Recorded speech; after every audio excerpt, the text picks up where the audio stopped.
like you do. God, I look to you. You're where my help comes from. Give me wisdom, 'cause you know just what to do.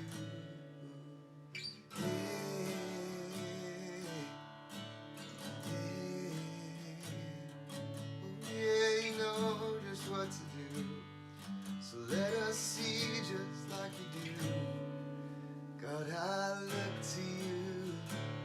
I won't be overwhelmed. Give me vision to see things like you do. God, I look to you. You're where my help comes from. Give me wisdom, 'cause you know just what to do. Yeah, we love you. Yeah, we look to you right now. Oh yeah, I will love you, 'cause I will love you, Lord, my strength. I will love you, Lord, my shield. And I will love you, Lord, my rock. Forever all my days, I will love you. And hallelujah, our God reigns. We believe that today. Hallelujah, our God reigns. And hallelujah, our God reigns. Forever all my days, hallelujah. We sing. Hallelujah, our God reigns. Hallelujah, our God reigns. Hallelujah, our God reigns. Forever all my days. Hallelujah. From your heart.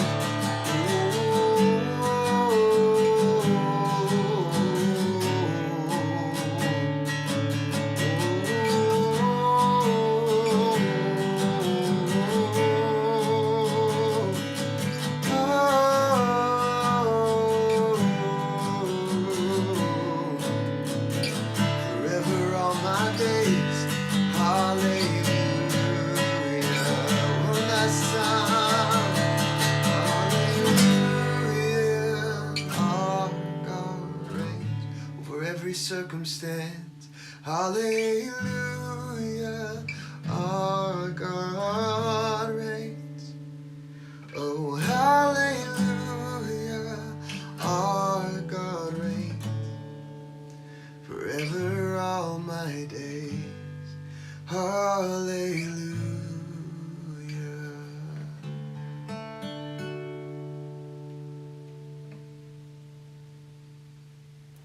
Hey everyone, Pastor James here from the Lake Stevens campus bringing you your encouragement for the day.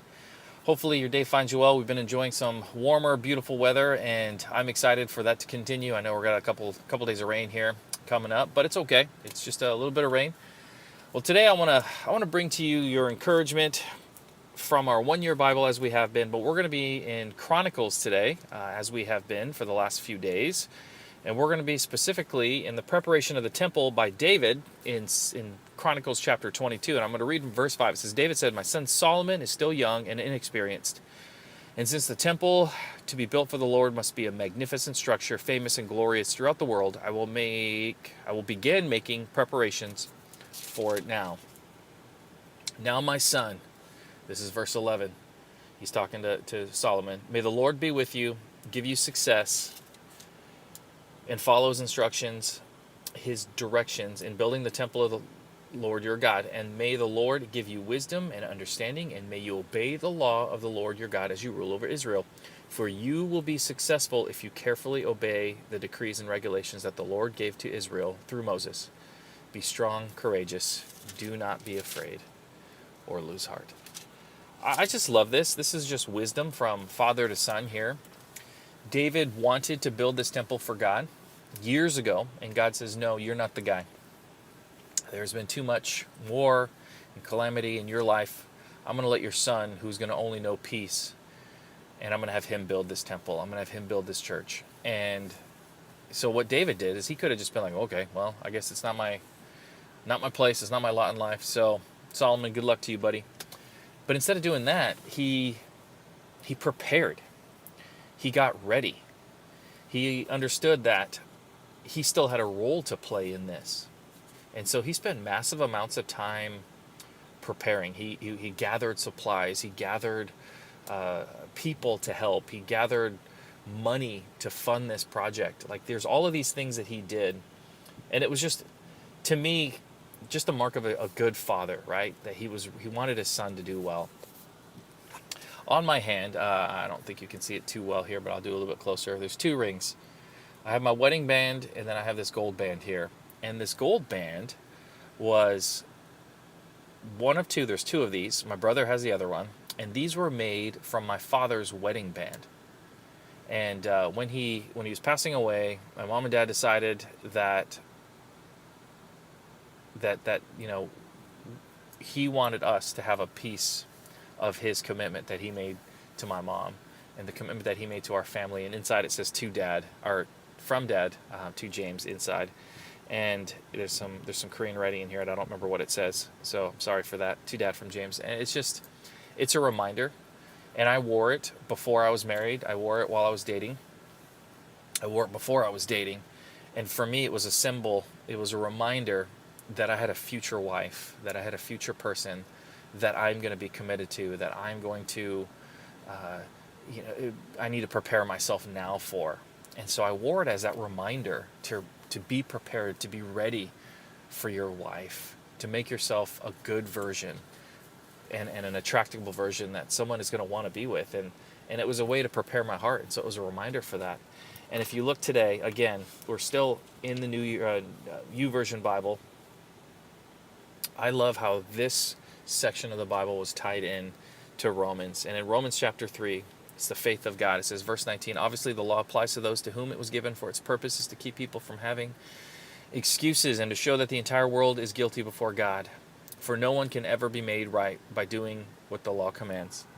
The law simply shows us how sinful we are.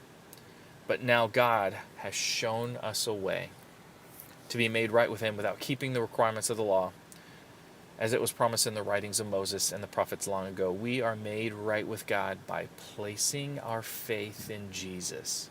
And this is true for everyone who believes, no matter who we are. For we have sinned. We all fall short of God's standards, yet God in his grace freely makes us right in his sight. He did this through Jesus when he freed us from a penalty for our sin. See, in David's time, the people were bound by ceremony, by rules, by law. Thousands of years later, just as David prepared the way for Solomon, God was prepping too.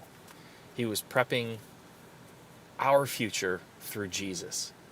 Our future is through him. Our future is no longer bound by what we can do. It's what we can't do, and that's what God did by giving us Jesus. And all we have to do, it says, is to believe in him and follow him. And I know that seems so simple and it's so difficult all at the same time. But it reminds me how much God loves you and how much he loves me.